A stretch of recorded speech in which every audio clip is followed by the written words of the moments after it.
I now hand the conference over to Mr. Ashit Desai from Emkay Global. Thank you, and over to you, sir.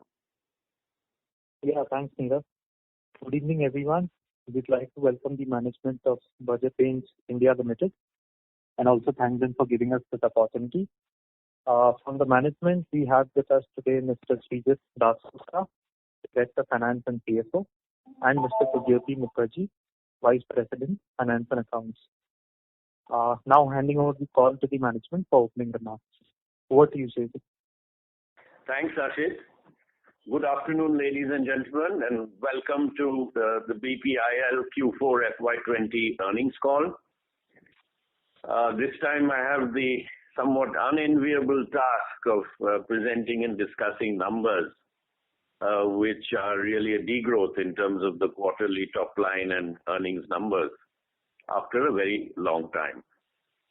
Of course, these are unnatural and unusual times, but we hope along with the challenges that are presented, there are some opportunities, and therefore we are trying to assess and respond to all of the challenges and opportunities as best as possible.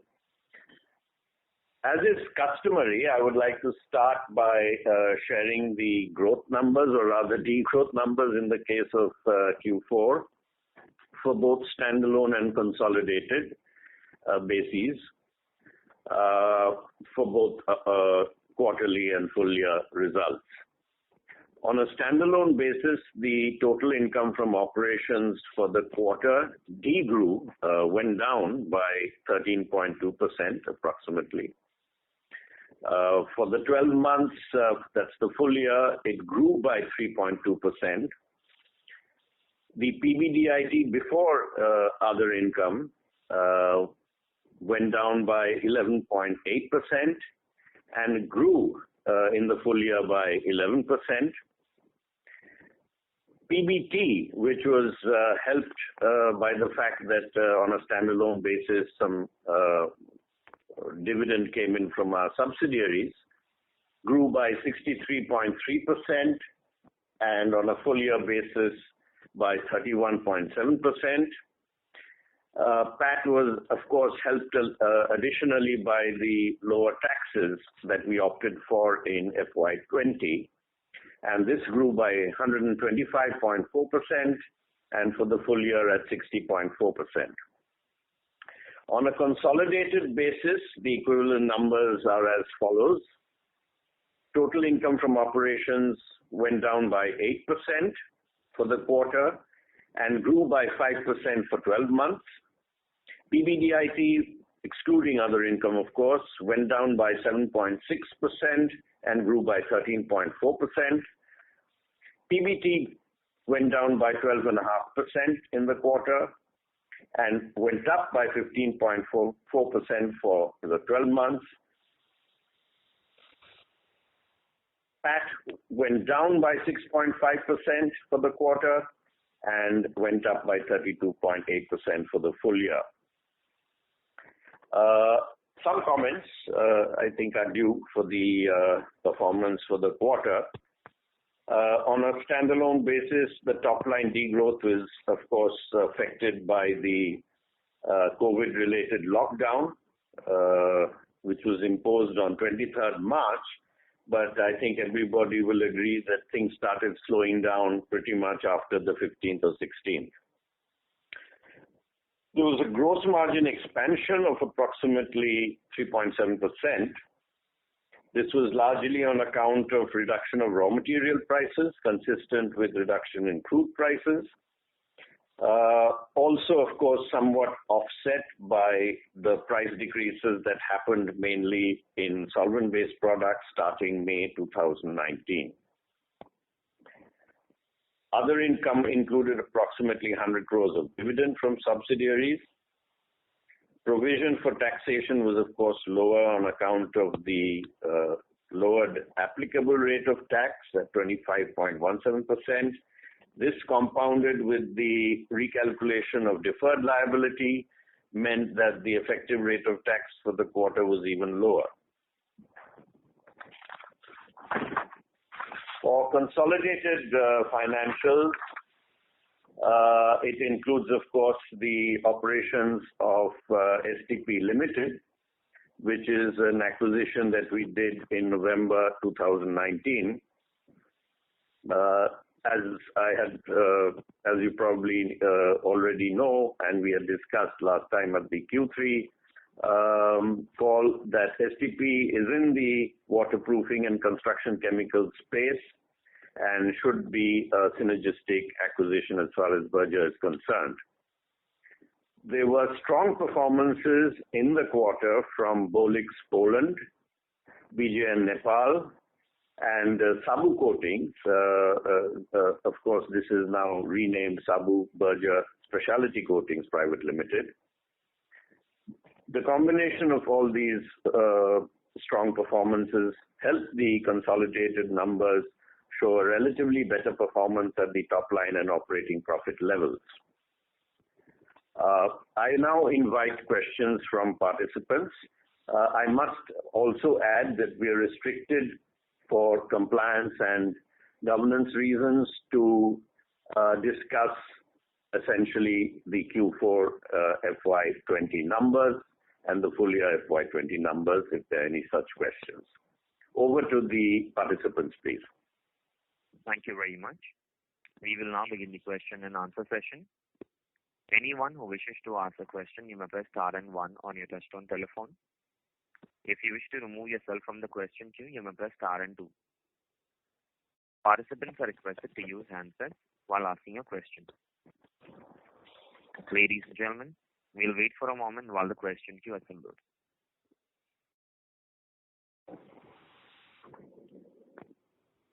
First question is from the line of Abneesh Roy from Edelweiss. Please go ahead. Sir, thanks. My first question is, 7-8 years back, Berger was more of a lower-end player. You have successfully transitioned towards a better mix balance. In FY20 for the full year, how do you say this mix has improved? So mid and premium, how has been the growth? Because other paint companies are seeing much faster growth in the lower end. So has the mix deteriorated for you also in FY20? Thanks, Abneesh, for the question. To answer, yes, to some extent, we are not seeing the net effect of premiumization as much as we did in earlier years. Not that the premium products are not growing, they are growing very well. But what is also happening is that the entry-level products or the low-end products, as you said, putties, for example, have also grown in this year very clearly. So that's kind of offset the beneficial effect of the upgrading in the premium products. So related question to that, now putty has been growing strongly for many quarters now. So how is the headroom there? And second, market leader said that they may in fact cut prices in the lower end to drive demand. So would you also do that?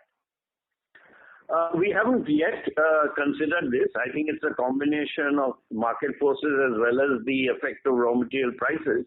We are in negotiations, as with most corporates, of trying to renegotiate. We have been successful in some RMs, but still some ways to go. And then definitely if the RM reductions come through in these products, of course we will look at it, but we have not considered anything currently. My second question was on the pandemic. So are you also charging extra for the PPE, more safety, etc.? And are you also running a very strong safety campaign on this? Very, very. We've kind of redesignated our motto for express painting into faster, cleaner, and instead of better, we've made it safer. I think the focus is really on safety. Of course, it's probably not sort of the forum to really go into details of how that safety and efficiency is ensured. But we have taken steps immediately to assure that the consumer and the house owner feels safe and is not threatened by the pandemic or the fact that people are coming in to work in the houses. So this is something that we've reacted from day one. So, but are you charging extra? Because market leader is charging 1,500 extra wherever customer... Large cost in any case compared to the cost of the construction. So very marginal. It shouldn't make a difference to the homeowner at all. So you're not charging extra for that? As I said, marginal, yeah. And the last question, other paint companies already said that their current sales is now back to almost 60-70% of the pre-COVID. So can you also clarify, are you also seeing similar? We can't give numbers, and it's not our policy to give specific numbers. But yes, I think you may have been maybe mentioning the market leader. Of course, that's how the market is shaping up. And we are encouraged by the fact that we are coming very, very close to a pre-COVID situation. But obviously, I can't give you numbers. Okay, sir. That's all from me. Thank you. Thank you. Thank you very much. Next question is from the line of Avi Mehta from India Infoline. Please go ahead. Hi, sir. Sir, essentially wanted to kind of just delve into the input cost scenario. How exactly how is the situation right now in versus, just if you could, if you want to kind of give it in terms of absolute numbers or in terms of comparisons with 4Q levels, if you could kind of help us understand that.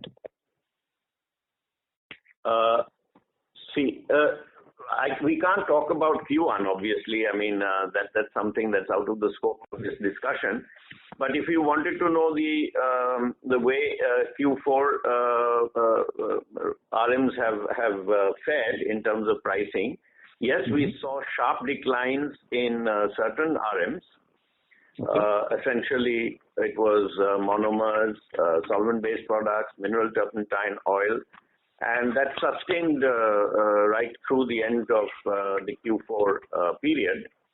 And looks like it will only improve. Of course, there are issues like the USD INR rate, which will have an impact on the final pricing. Some of the products are, of course, imported. So I think we're looking at a fairly stable raw material situation currently. And of course, the China situation is unfolding. We don't expect that raw materials from China would be affected immediately. But if they do, I don't think it will impact our overall costs by much. Sir, on that, just trying understanding this a little more. In 4Q, you said that it had already moderated towards the start of 4Q, and its current. Would you say that most of the correction has now been reflected in, or has there been further correction since the end of fourth quarter? I think most of the corrections have taken place. It would be again a little premature to go into Q1 of FY21. But to help you out, yes, most of the corrections have taken place. As I said, the combination of the price cuts and the increase in the dollar kind of sort of ruled or cancelled each other out a little bit. So we expect the situation to not change by much, at least downwards. Oh, okay. So 4Q is probably, seen the best, and it's kind of remaining at that level. That's how I should read it. Would that be a fair bit? I just wanted to kind of clarify that part. Close enough. And so second bit is essentially on inventory. I mean, typically, given that the situation that was, and given how we've all been caught suddenly because of this lockdown, how, what is the cost of inventory that we have? Because it will take some time for us to see the lower cost or the new cost of inventory to start reflecting. Is that a fair understanding? And if yes, or if you could kind of clarify. You're absolutely right. We had, I think the whole industry looks forward to April as a big month, at least for the deco part of the business. And I think everybody was caught out a little bit. So it will take some time for all of that to filter out of the system and then the new costs to come in. So yes, you can expect that's to be expected. The fact that we did carry quite a bit of inventory into Q1 of FY21. And that's typically, sir, at for a 2-3 month period more, or how does that work? Again, that would be premature. That would mean my commenting on the fortunes of Q1. I can't talk more so with any greater clarity on that. But you know what I mean. I mean, you have a fair idea of how the industry is fared in April. Okay, sir. Okay. And so second bit is just on the volume growth front. I mean, unfortunately, we have, there are different ways of calculating, but just would like to understand, there is one number of 11.2% for the year. How would we be there on the decorative side, if you could share anything? Again, we don't align ourselves along the same method of calculation. As I've said before in earlier earnings calls, it doesn't really make sense to us to add liters to kgs. But I think I would again request all of you to kind of look at the value growth numbers. I think that's easier to interpret and easier to kind of follow and track. So please excuse me if I don't get into the calculation and explanation for volume growth numbers. Thanks. So then would you be able to share a value growth number that would help us understand how you or the industry, how would it be? So the value growth numbers I can't share business line wise. I mean, obviously that's something that's not in the public domain. But you have the Q4 numbers, and certainly we know that, and everybody knows that that the industry is now limping back towards normal. Everybody had a horrid April, but things are coming back to normal. I think we need to sit out a couple of quarters to fully understand the effect of the pandemic. But I should say that we are encouraged by the quicker recovery than we'd hoped for earlier. Okay, and with your permission, the last question, would you be able to share what are the ad spend levels for FY20? And any kind the of... only thing I can say is we did not cut back at all in Q4. I can't give you specific numbers, but if that helps you, I think that it might. We have not used advertisements as a means of cost reduction, not in Q4 at least. So then maybe you could kind of highlight what levers are there for cost reduction that you're kind of playing out as we move forward, or any comment on that? More for FY21. I can talk about some general areas of reduction and not specifically in number terms. So definitely the largest one would be RM or raw materials. Mm-hmm. Of course, there would be areas of reduction like we are trying to offset diesel price increases with further negotiation in freight prices so that we are not hit hard and kind of remain at an even keel as far as freight and carriage costs are concerned.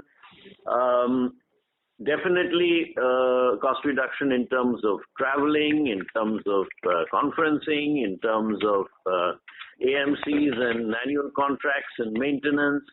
So a whole lot of areas that we are working on, and we expect to get material benefit. Okay, sir. I'll come back and get with the remaining questions. Thank you very much. Yeah. Thanks. Thank you very much. Anyone who wishes to ask a question, you may press star and one.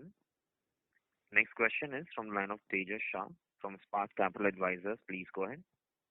Hi, thanks for the opportunity. I hope all the team members at Berger is keeping safe and healthy. Yeah, Tejas, for your thoughts and concern. Yes, we are so far. Yeah. Happy to say that. And you survived the cyclone as well. That was a bad one. That kind of really had us beat for a few days, but we recovered. Thanks. Yeah.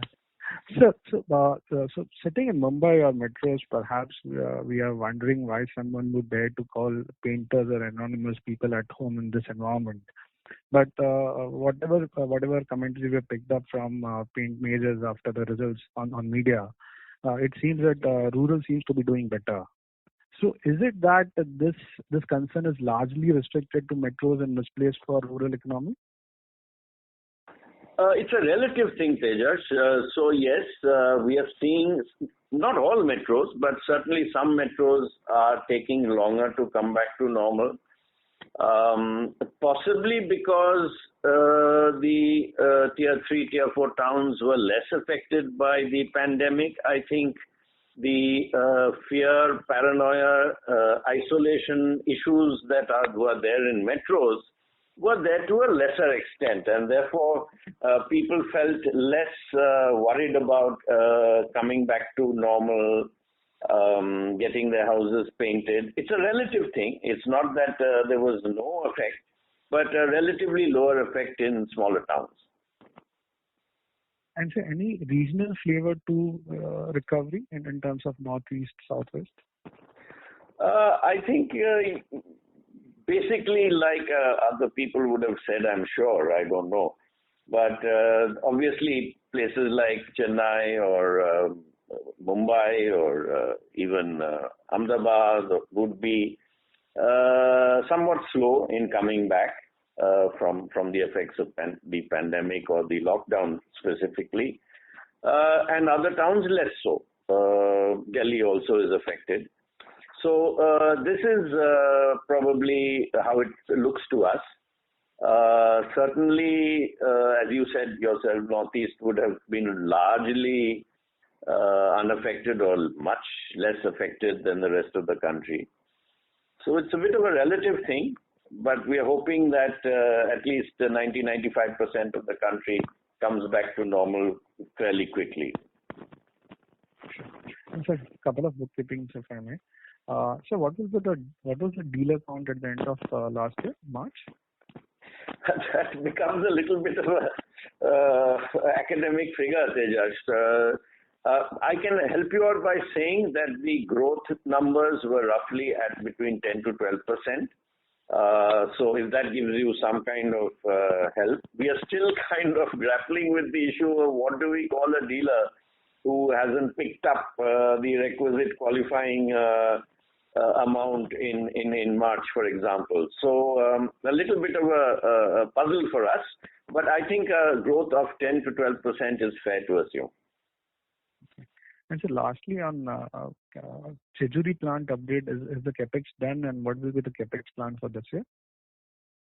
Absolutely done. Of course, the commissioning and all of that got a little delayed because of the imposition of lockdown. It was due to go on stream from April. So a little bit of delay there, but no harm done. We haven't lost any business for obvious reasons because everything was under lockdown. But for 2021, FY21, again, we are looking at a similar 200 or 250 crores of capex spend. It may be necessary to kind of revise the timelines for our Sandila plant for obvious reasons, because construction cannot resume to the fullest extent until there is a relaxation of lockdown to a fairly large extent. But I think it will only mean a partial delay. No great revision in overall capex plans. That's all from my side, sir. Thanks and all the best. Thanks, Berger. Thank you very much. Next question is from the line of Pulkit Singhal from Motilal Oswal. Please go ahead. Yeah, thank you for taking my question. So most of the paint companies' management has come on the media and talked about how demand in June is back to the extent of 80 to 100% kind of level.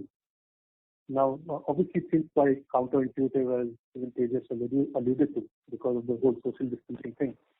But how do you read it internally? I mean, how much of this do you really think is pent-up demand, or should we say, because May should have been pent-up demand and June shouldn't. So how do you look at this demand factor? Is it sustainable? Is it a large chunk pent-up? Can you share some light on this? I think you answered the question yourself. I mean, essentially, it's deferred demand or postponed demand which is playing out. I mean, obviously, April was a horrible month for everybody. So Unlike some industries where lost revenue is lost forever, in paint, it kind of gets deferred a little bit. So I think you're absolutely right that some of it is pent-up demand, which is kind of unlocking. I think it is too premature to make any great predictions about what is the permanent effect of the pandemic. It will need maybe a month or two to kind of find out and study whether there's repeat demand, whether there's repeat pickup of sales from dealers, and as you said, whether it's a sustainable demand or not. But I think, to be again fair and the risk of sounding less conservative, we are definitely encouraged by the recovery. Right. And to that extent, when I look at the coming Diwali season, this time it is much later. And last year it was earlier and there were late monsoons and that kind of impacted the show as well. So this year, are you kind of gearing up for a much better Diwali also because of the low base, and there could be further postponement? I mean, certain occasions could have been just postponed to the second half of the year. So I'm just wondering, how do you look at it in that sense? It's still, again, very premature. As I said, we are encouraged by all these facts that we are seeing resurgence of demand and a faster pickup than we thought would be possible. So this is something that looks we'll be optimistic about, but it will be very difficult to have any kind of guess regarding the impact of a late Diwali, monsoon sort of exhausting itself well before, and therefore a good painting season. We hope it happens, and but that's all that I can say from my side at this point of time. Sure. And so, lastly, on your, obviously last quarter we've seen most of the paint companies suddenly have a huge jump up in the gross margin, and it's quite significant from a trend. Now, even if I look at it from a last 2-year perspective, despite a more adverse mix, gross margins have trended up. So how do we look at this aspect going ahead? I mean, should Q4 be more of a representative? Because even the market leader mentioned that price cuts have not been taken since December of last year. So how should we look at gross margins going ahead, given the current RM scenario and then, yeah? Exactly. I mean, the question on everybody's lips is, will there be another price decrease? The case for that depends on two things.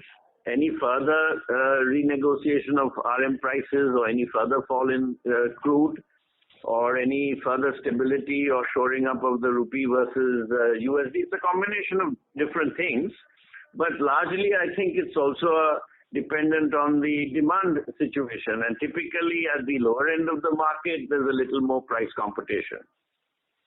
So we'll have to see how things pan out.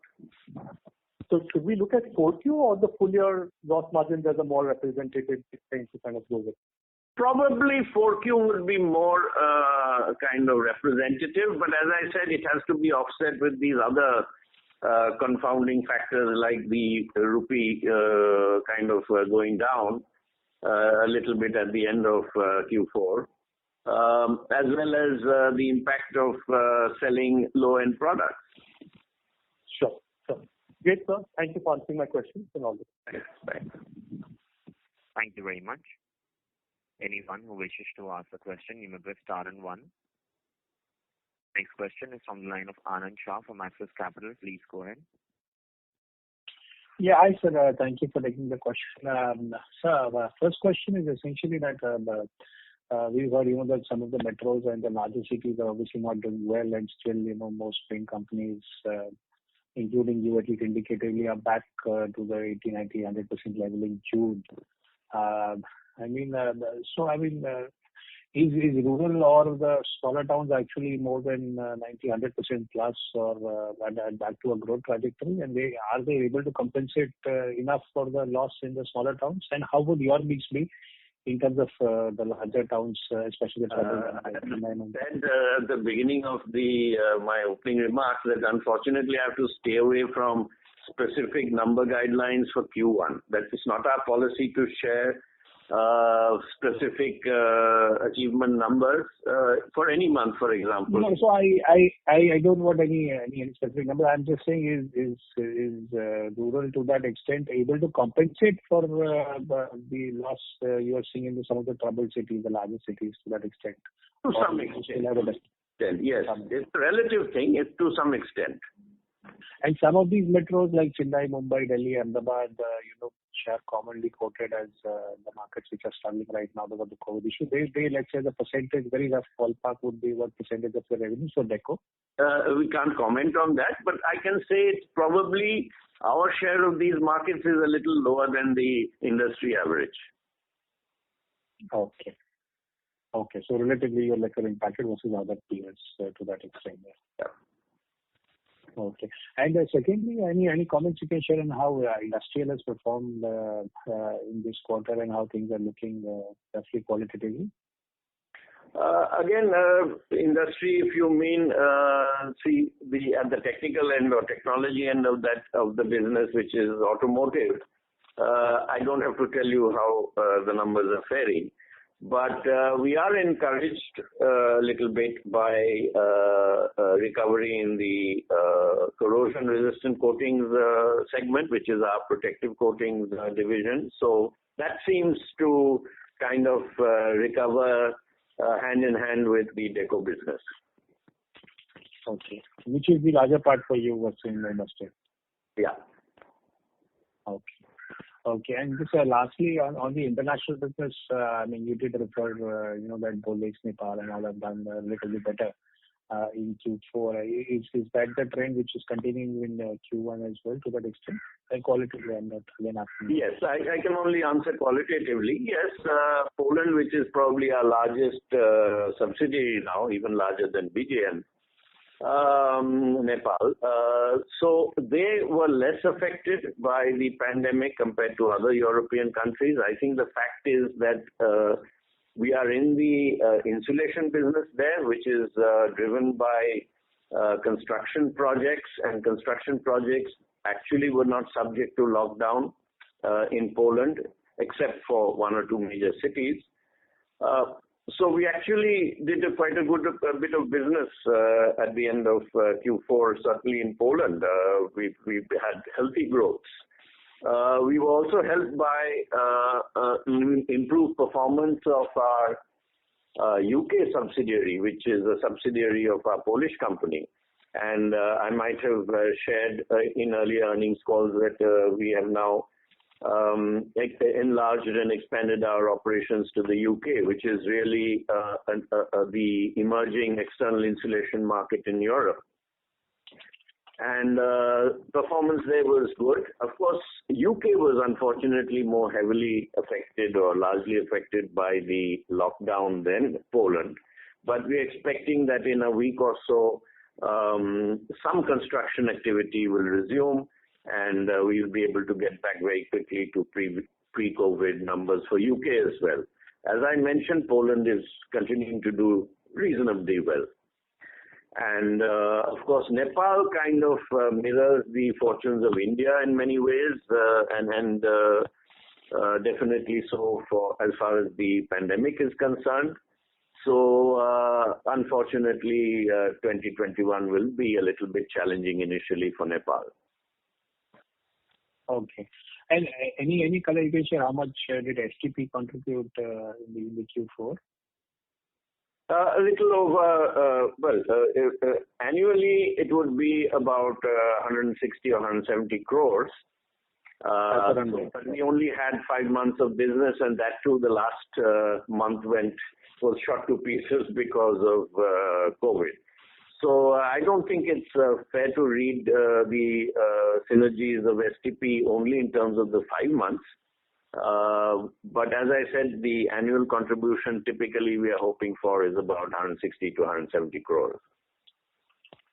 Okay, perfect. And just the last one from me is essentially we've seen this value differential as discussed broadly, between the volume and value for the Deco business. Yes. We keep hearing the low end obviously is still doing well. I mean, they pick up even further, even down trading given the environment. Yes. So, I mean, your sense is also the same, that you will continue to see this volume value differential even in next 20 years? Absolutely. But I should kind of also point out, I've done that earlier in today's conversation, that part of the volume drop was also on account of the price decreases if you're comparing Q4 to Q4 year on year. Yeah. Okay. But no, broadly, I mean, for the full year, this overall may still continue to that extent. I mean, are you seeing very significant activity even increasing more so in the lower end, because we are seeing more product launches, I think so, but whether it will be sustained through FY21 remains to be seen. This is really a fact of the little bit of the polarization towards the smaller towns, and the fact that painting activity at the lower end is naturally higher there. So to what extent it will be true for the full year, I can't hazard a guess. But right now, yes, lower end is doing better. Okay. So thanks a lot. I'll come back in the Q&A. Thank you. Thank you very much. Next question is from the line of Jeetu Punjabi from EM Capital Advisors. Please go ahead. Yeah. What I wanted to understand was, over the next 6 months, as we go through various ups and downs, what do you think would be the most significant challenge in the path through normalization? And would it be fair to say that you will come back? I mean, let's assume the COVID scenario comes to a near normal in the next 6 months. So would it be fair to say that you'd come back to whatever near normal back at the end of the year? Again, it's a very difficult question to answer. I wish I knew. I could certainly plan better. But let me mention a couple of things, both positive and negative, which will influence the outcome. Let's talk about the positive aspects first. The positive aspects are that there are new lines of business that we can look at, or new product segments, or that we can already looking at, and we think will add to top line and profits. The other positive is that this gives an opportunity to kind of completely reconstruct our operating models in terms of, say, for example, something as simple as traveling costs, or something as simple as conferencing and sort of maintenance costs, facility costs, for want of a better word. So those opportunities are there. The possible negatives, which we can't kind of fully appreciate today, is the impact of the overall economy slowing down and what it does to people's disposable income. We are encouraged by the fact that paint is always seen to be an expense which can be deferred but which cannot be dropped. And with people taking a greater interest in their homes, they will, because they're spending more time in them. It also presents an opportunity to kind of use this greater home involvement for most people to perhaps be interested in painting their houses. So all of this is very difficult to kind of translate into a clear revenue line or business outlook. I only mention these things so that we can keep an eye on these things, so that, and then look at how things pan out in terms of these things. The greatest one negative is, of course, the paranoia that may be present, or the perceived paranoia that may be present, at least temporarily, for in the short term, for people not to paint their houses because other people are coming into their houses. So, but we are, I think, able to effectively counter this by ensuring and assuring homeowners that our services will be safe, clean, and we leave a perfectly sanitized home when the job is over. So all of that will require good communication, a little bit of demonstration and a sort of experience as well. And hopefully we'll come out of this stronger. Okay, great. The second question I'd answer is that as we look out 6 or 12 months out, do you foresee any permanent structural changes in the business? Yes, of course. As I said, there are cost reduction opportunities which may be permanent in nature. I don't see us ever traveling at the levels that we were doing in FY20, for example. Video conferencing is a factor, is something that's come to stay. We probably waste less time traveling. We spend more time doing valuable work in terms of discussions and decision making, hopefully. And these things will stay. And there'll be different models for distribution, perhaps even for communications, logistics. All of that will have a certain amount of impact. But of course, the core activity like production, distribution, channels, I can't see e-commerce kind of rushing in and filling the gap, not while paint is still far away from a DIY product in India. So, but we are encouraged by the changes and the potential for reduction in costs and structure. So I think we need a month or two to figure out clearly. Thank you, sir. Thank you very much. All the best. Thank you. Thank you very much. Next question is from the line of Bharat Shah from ASK Investment Managers. Please go ahead. My question is more about the long-term competitive dynamics of the industry and Berger in particular. So when I look at over the last decade, Berger has made steady gains in terms of improving its operating margin. It has improved its relative competitive positioning as well. And we can see it from the relatively stronger business growth that it has witnessed. But when I look at it from a broader perspective in this industry, the key competitive dynamics.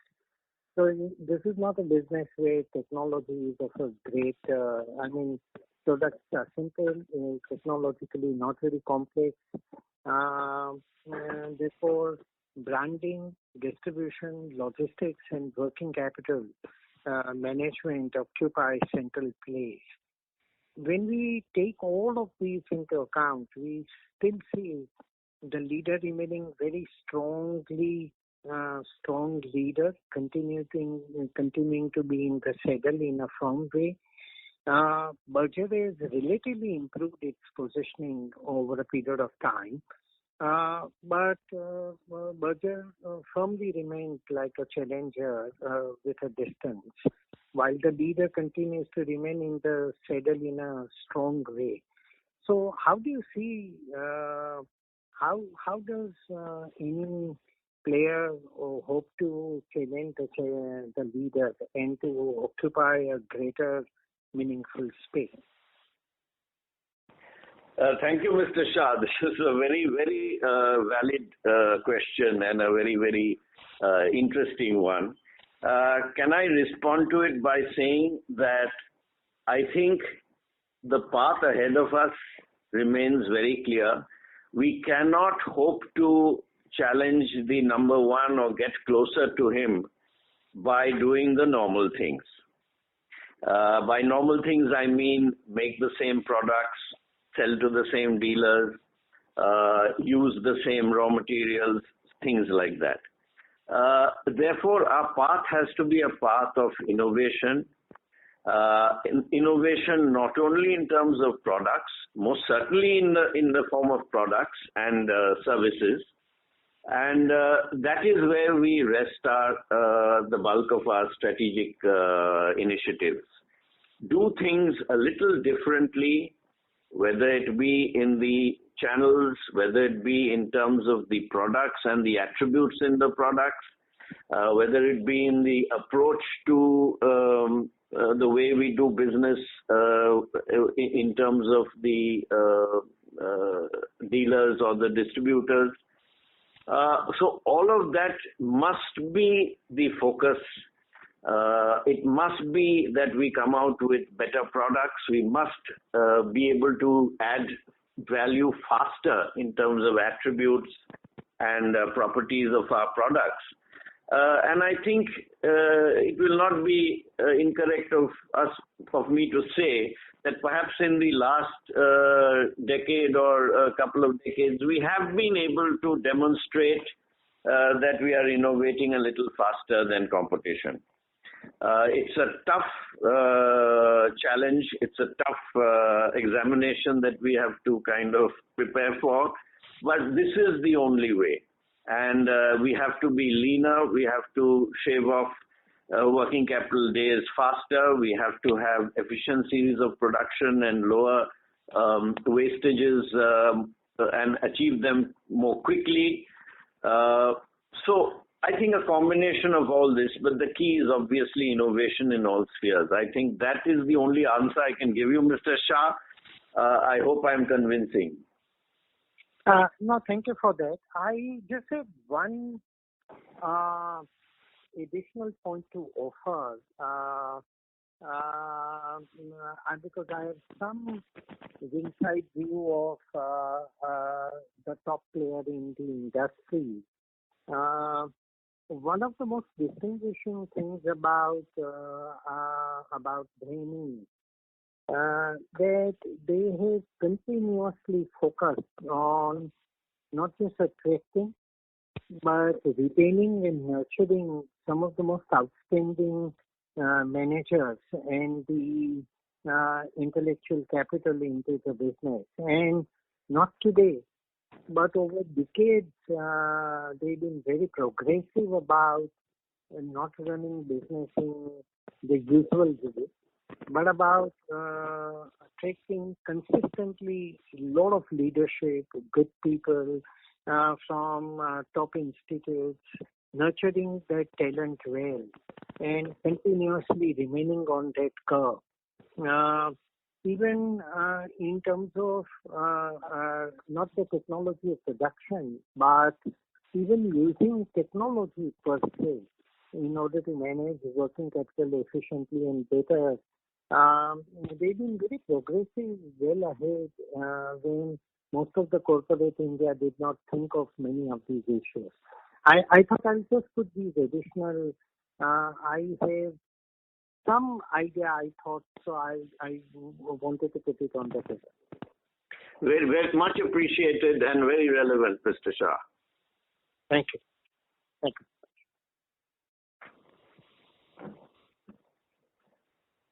Thank you very much. Next question is from the line of Kuldeep Gangwar from ASK Investment Managers. Please go ahead. Like you have acquired the STP and consolidating your position in these new businesses. So margin profile would be similar to your group averages, or what to expect? Like how you would be different from the incumbents in those areas? I can't go into again specifics because these numbers are not in the public domain yet.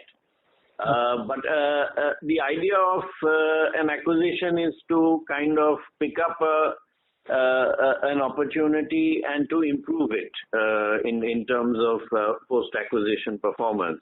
So definitely we should look forward to an increase in the profitability and in the let's say contribution to the overall consolidated numbers in a more meaningful way. Of course, like for like, at the time of acquisition, it would have been slightly lower in terms of profitability.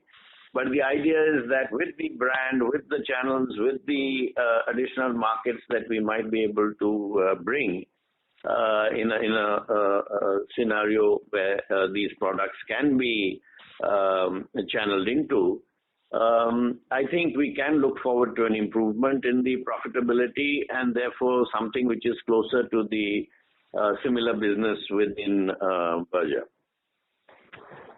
And regarding the price cut, whether you have taken anything this calendar year from January till now, and what would have been the overall price cuts as you highlighted, it was primarily in the solvent business. So what would have been the overall price cut at portfolio level in FY20? Yes, as I think somebody mentioned, the price cuts were limited to the first 3 quarters of the year. And approximately it would be perhaps a little over 2% on the overall basket for decorative paints. And last bit, like from supply chain perspective, whether it will be possible to highlight what portion of the imports will be coming from China and whether the alternative sources are available for the same. It's not a very large number. I think in total, it may be around 10% of the total RM basket. I mean the imports from China. But there are all, of course, substitutes which are available from other countries. It's not that they're unique to China in terms of source. It may mean some small impact in prices of raw materials. Hopefully, it should not worry us that much. Just one clarification. It's a 10% of the import or 10% of overall raw material for you? Overall raw material. Okay, sure. Thanks a lot. Best of luck. Thanks. Thank you very much. Next question is from the line of Avi Mehta from India Infoline. Please go ahead. Hi, sir. Sir, just some bookkeeping. You highlighted there was a dividend from subsidiaries. I missed that. Could you repeat that, please, sir? Yes, we got dividends in from Nepal subsidiary and one of our other subsidiaries to the tune of approximately 100 crores in Q4. Okay. And sir, the second bit was on the profitability increase. Was that because of any of the subsidiaries or was it because of STP? You mean the consolidated numbers? Yes, sir. Well, the core profitability improved because the standalone company improved in terms of. Yeah, I meant, if I were to, split it further and say that, Yes, so the profitability improved because of the fortunes of both BJ and Nepal and the Bolik subsidiary. These both have higher contributions than our core business in India. Gross margins, I mean. Okay. And sir, I'm sorry, to the earlier participant, you were highlighting the STP is expected to be annual about 160 to 170 crores annual run rate. Again, these are numbers in the context of COVID will have to be seen. But, I don't, obviously I'm not talking about specific FY21 numbers or anything. I meant sort of the moderate or a fair idea of the size of the operation. So in a way, FY20 full year STP, whether we had acquired, if it would have been around 61-70 crore sales, give or take. Again, the impact of Q4 is a little more than what we would have been in the normal course of things. So perhaps a little lower than that. And sir, if I may, what would the margin profile of this business currently is at what level? Again, I can't be very specific. These numbers are not public. But as I said, they're a little today they are marginally lower than equivalent businesses in Berger. So they are when we say lower than the Berger average is what would kind of be right? Berger current level. Yes, similar products. Okay.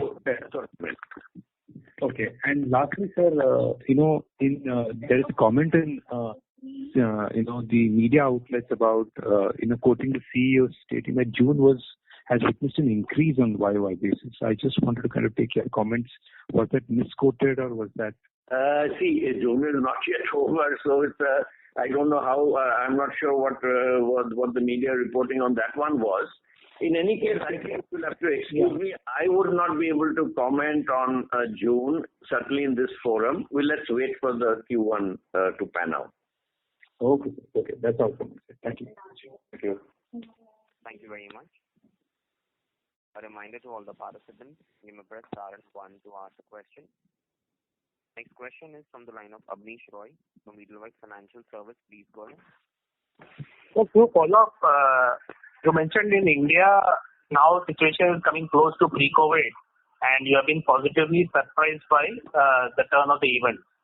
On your international part of the business, say Nepal or Poland or other key geographies, how is the situation there?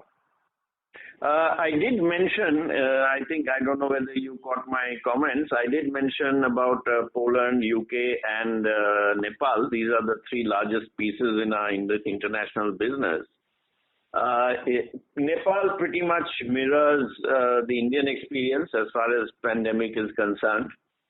And they took a little longer to have the pick up in the COVID cases and in the sort of testing statistics. So the lockdown impact may be a little longer in Nepal than in India. But that's a relative thing, and I don't think we should dwell too much on a month's or a quarter's fortunes. Suffice to say that it will possibly mirror the Indian experience. In terms of Poland, thus far they are relatively untouched. I did mention that the type of business we are in, which is external insulation in homes and construction sites, the experience so far has been that it is less affected than other parts of Europe. UK unfortunately were hit hard by the lockdown in April and May and certainly June as well. But they are coming out of it and hopefully will come back to pre-COVID levels, because again, this is construction site business. This is not retail selling. This is not walking into people's homes and applying paint. So the risks are lower and hopefully the recovery will be faster. So are you seeing this crisis as an opportunity? For example, a FMCG company in Chennai, they are surrendering the headquarters and putting it on lease, etc. So are you also seeing some saving or some automation in your sales force or in any of your regional / headquarter office? You can. For example, the first thing we've done is to renegotiate all our rentals. First thing, the second thing we did was to approach our raw material suppliers and seek renegotiated rates, annual maintenance contracts. Everything is part and parcel of this, let's say, COVID opportunity. And the last question, you said we should not compare the volume growth calculation by other players. But when I see the standalone sales, the market leader has done better this quarter than you. What could be the reason for this? Is it higher focus by them on the lower end? I can't really offer. I'm not privy to their numbers. I can only analyze my numbers. The standalone sales for both companies. I guess, unfortunately. No, I'm comparing standalone sales, which is a public number for both companies. There is a 5 to 6% difference. Asking me with my competition. Yeah, but you are in the same space. Yes, so I'm confessing that I cannot offer an explanation. We know how we have done and what are the reasons. It's difficult to kind of compare against. For that, I have to know, for example, periodicity of sales for him. What is his mix? I don't know. No, my question is not that. My question is, are you also aggressive on the lower end, just like some of the other players in the market? Absolutely. That's a different question. Yes, of course we are. Because that's how the demand is panning out, unfortunately or fortunately. Okay. Thank you. Thank you. Next question is from the line of Vineet Prasad from Investec Capital. Please go ahead. Hi. Thank you, sir, for giving us the opportunity. Just continuing a question from the previous participant. We have seen sharp mix deterioration, not only for our company, but for the industry, for, so to say, organized players, maybe over last 6 quarters or so. I think that should largely be on account of GST rate cut which happened. is my thought process correct? It was largely on account of GST reduction, or was it more to do with companies now focusing more on lower end or unorganized, unable to operate at the levels what they were? To answer your question, no, I don't think it's much to do with GST and the rate cuts. It was more to do with mopping up every available opportunity at every level of business.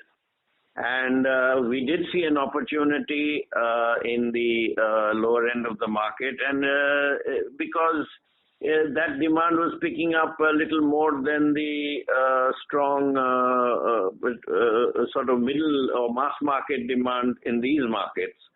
And therefore, we didn't want to give up these businesses. I think you may have heard the discussions on putty and on primers and on distempers, which went on in this earnings call earlier.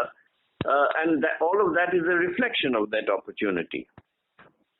Okay. So just one more thing, not specific only to Q4, but over last maybe 4 to 6 quarters. Can you give an indication whether our mix deterioration or change would have been similar to our other peers or the large companies which we are competing with? I can only get indications from the marketplace. Unfortunately, I'm not privy to their numbers. But I think a little too much is read into the mix deterioration as such.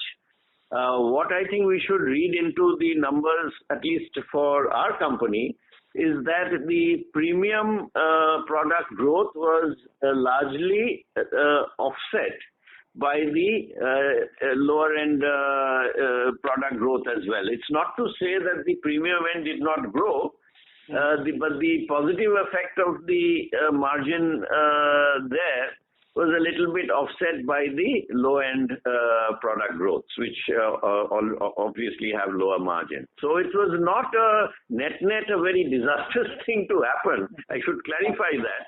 Because the discussions may be pointing to that. But it was the expected benefit of upgrading or higher premium or premium end products selling was offset. So net, not much improvement happened. Okay. Perfect. Yeah. Thanks a lot. Thank you very much. The last question is from the line of Ajit Desai. Please go ahead. Yeah, hi, Srijit. My question is on the express painting service. If you could give us some idea as to how large is this service, in how many cities we offer, what has been the ramp up in this over years, and also, consumers that use this service, what percentage of sales they form for us? In terms of percentage to sales, it's still a modest percentage, but in terms of absolute numbers, it's fairly significant. These numbers are not, unfortunately, public, so I can't share specific numbers. But this is the highest growing, let's say, segment for us. This home painting through the express painting route. So, and it also acts as a sort of positive publicity for us and a demand driver. It also helps us in preparing a large bank of trained painters which come through this route and are not necessarily restricted to express painting service in the future. So net, it's a very positive thing. In percentage terms, it's not a very big number. But in terms of the qualitative benefits and impact, I think significant. Okay, and how many cities would this be available? As of this point of time, I think it would be in the region of about 25 to 26 cities. Okay. And since, there are only a few competitors which also offer similar services, would you be able to give an industry figure for this? How much this accounts for the industry or something? It's a small number, so I don't think it was really relevant that way, but I think it's relevant in the brand building and goodwill building exercise, which is also important. And it's more of an application. So, cannot be a separate industry figure for that. Okay. Got it. Thanks. That's it from me. Thank you. Thank you very much. I will now hand the conference over to the management for closing comments. Yeah, I would like to thank everybody for their participation. Wish all of you are safe and hopeful that next time when we meet, we would see things normalized or maybe in a much better shape. Thank you. Thank you all. Thank you very much. On behalf of Foresee Global Financial Service Limited, that concludes this conference. Thank you for joining us. You may now disconnect your lines. Thank you.